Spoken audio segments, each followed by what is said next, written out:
हमारे साथ तीन खास मेहमान इस वक्त मौजूद हैं। हमारे साथ मौजूद है कर्नल तेज टिक्कू, डिफेंस एक्सपर्ट है, प्रोफेसर दीप्ति तनेजा है, डिफेंस एक्सपर्ट, और एयर कमोडोर के काले, डिफेंस एक्सपर्ट है। आप तीनों का बहुत बहुत स्वागत है न्यूज़ 18 इंडिया में। सबसे पहले मैं तेज टिक्कू जी आपके पास आना चाहूँगी। जिस तरीके से ये जो पाकिस्तान और अफगानिस्तान का विवाद है, पाकिस्तान जैसे घुटनों पर आया है कुछ दिनों के अंदर ही, इसको आप कैसे देख रहे हैं? देखिए, पाकिस्तान एक बहुत बड़ी मुसीबत में पड़ा हुआ है, क्योंकि वो हमेशा ये सोच रहे थे कि उनका वेस्टर्न बॉर्डर जो है वो सुरक्षित है और समस्या सिर्फ उनके ईस्टर्न बॉर्डर पर इंडिया के साथ है। लेकिन कई सालों से ऐसी अटकलें लगाई जा रही थी कि तालिबान, जो उन्होंने सोचा हमारी प्रॉक्सी हैं, जब उन्होंने लाया था उनको अफ़गानिस्तान में, उनके साथ कई सालों से उनके रिश्ते बहुत ख़राब होते दिखाई दे रहे थे।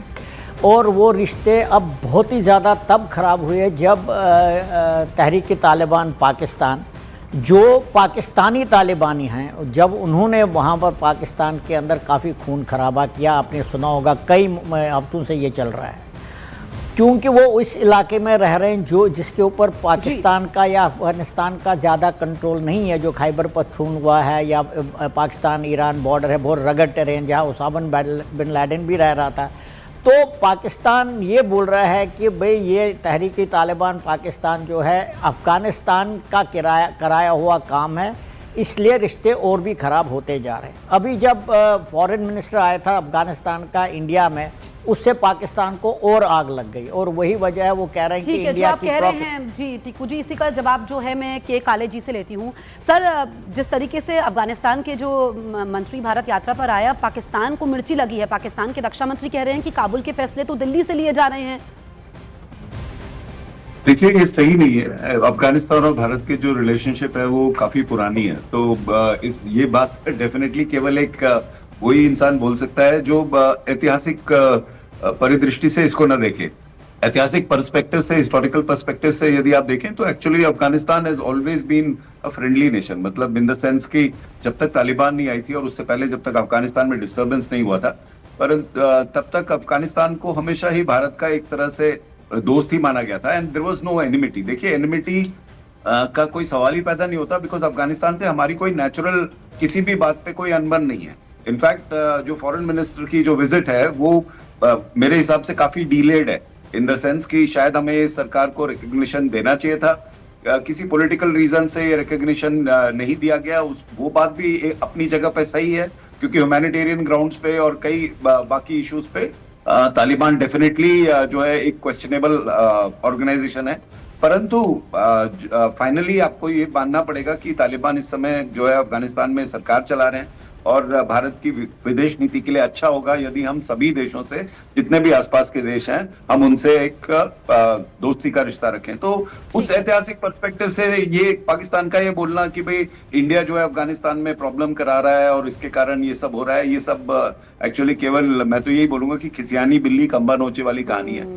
और पाकिस्तान के रिलेशन जो अफगानिस्तान के साथ बिगड़े हैं वो पाकिस्तान के कारण ही बिगड़े हैं। अब वो 2011 से ऑलमोस्ट ये रिलेशन जो है खराब हो रखे हैं, तो आज 2025 में ऑलमोस्ट 14 साल बाद उंगली उठाना और भारत को ब्लेम करना मेरे विचार से बिल्कुल ही गलत है। कि काले जी, ये तो पाकिस्तान की आदत ही है ना, हर चीज में बीच में भारत को ले आना। दीप्ति तनेजा जी, क्योंकि अब जो इस वक्त हालात बने हुए हैं और पाकिस्तान में तो गृह युद्ध है, और अगर हम चाहे शहबाज शरीफ की बात करें या आसिम मुनीर की बात करें, देश तो संभल नहीं रहा है, दूसरों पे उंगली उठा रहे हैं। बिल्कुल जसप्रीत, इस समय तो अगर देखा जाए तो मुनीर केवल अपना ही एक एजेंडा चला रहे हैं।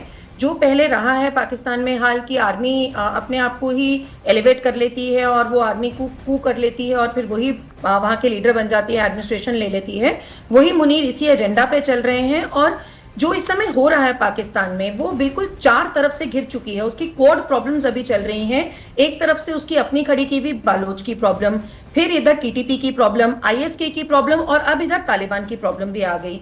और आप उस इकोनॉमी की क्या ही बात करोगे जो 2000 बिलियन की तो टोटल इकोनॉमी ही है और 200 बिलियन डॉलर के वो टोटल डेट में डूबी हुई है।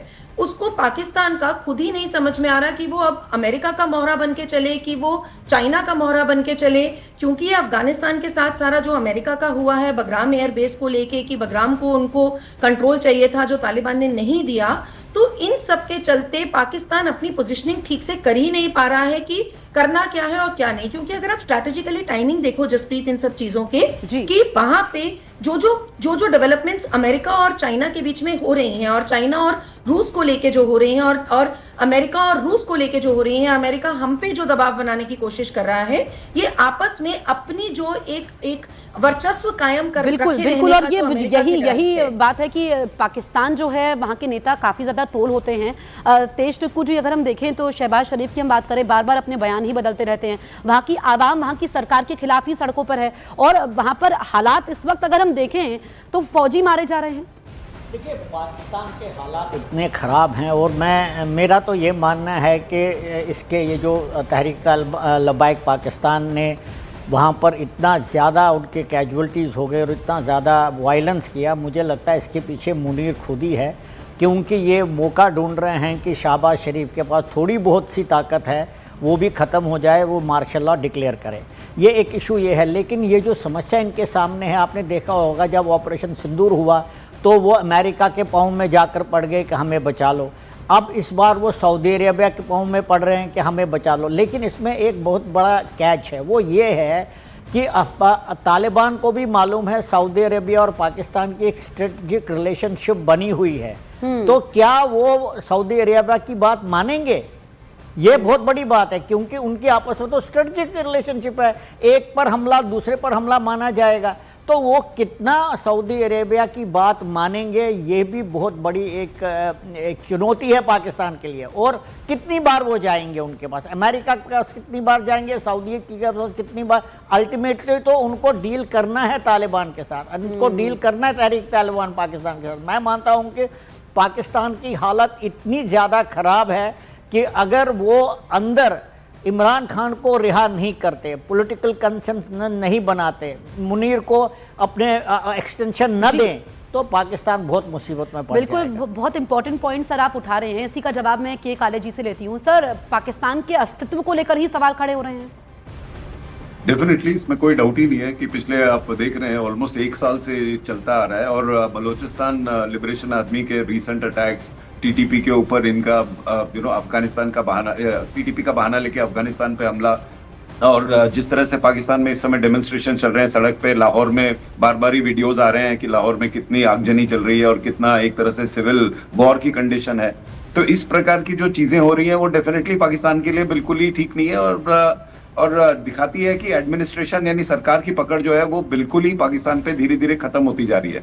अभी केवल आप ये मान के चलिए कि शायद पूरे स्टेट्स में, पूरे इनके जो स्टेट्स हैं उसमें शायद पंजाब ही एक इकलौता एरिया है जहां पर एक्चुअली ये सब नहीं हो रहा है। और उसका डेमोग्राफिक रीजन क्या है ये सारी दुनिया जानती है कि पाकिस्तानी आर्मी जो है वो एक्चुअली पंजाबी आर्मी ही एक तरह से उसको कहते हैं। तो एक नेशन, एक देश जो आपस में इतना बुरी तरह से डिवाइडेड है, जिसमें जब ये इनफैक्ट एक इंटरेस्टिंग हिस्टोरिकल फैक्ट है कि जब ड्यूरन लाइन बनी थी तब एक्चुअली खैबर पख्तूनख्वा और पश्तूनों को आधे आधे में डिवाइड कर दिया था इस ड्यूरन लाइन ने, और यही हिस्टोरिकल रीजन है कि अफगानिस्तान इस लाइन को कभी नहीं बांधता है।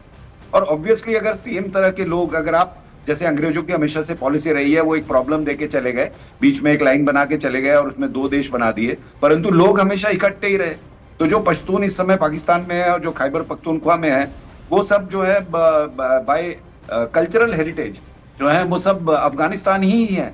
एक्चुअली वो सारा एरिया एक ही इकट्ठा होता था और उसी को अफगानिस्तान तो नहीं कहते थे, परंतु 4 डिफरेंट खानेट्स थी, मतलब खानों की जो उस समय जो ट्राइबल लीडर होते थे उनको खान बोलते थे, तो वो ट्राइबल लीडर्स की डोमेन थी।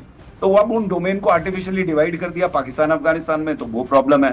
तो इस प्रकार से जो एथनिक प्रॉब्लम्स हैं, जो सिविल प्रॉब्लम्स हैं पाकिस्तान की, वो बहुत ज्यादा हैं। और शायद इतने साल इंडिपेंडेंस के बाद, 1947 के बाद पाकिस्तान संभल भी जाता यदि सरकारें उसको ठीक तरह से केटर करती हैं, अभी उसको अंडरस्टैंड करती है और लोगों के बीच में सौहार्द पैदा करने की कोशिश करती है। बिल्कुल, सरकार भी करती रही है। यही वजह है कि अब आवाम जो है खुद वहां पर बंदूकें तान रही है। प्रोफेसर दीप्ति तनेजा जी, जो के काले सर कह रहे हैं, और ये वहां पर अगर हम देखें तो पाकिस्तान में कहा जाता है कि फौज के बिना पत्ता भी नहीं हिलता है, लेकिन फौज की हालत इस वक्त वहां पर क्या है? जो पाकिस्तानी सैनिक है वो मारे जा रहे हैं। इतनी बुरी स्थिति तो इससे पहले नहीं देखी गई।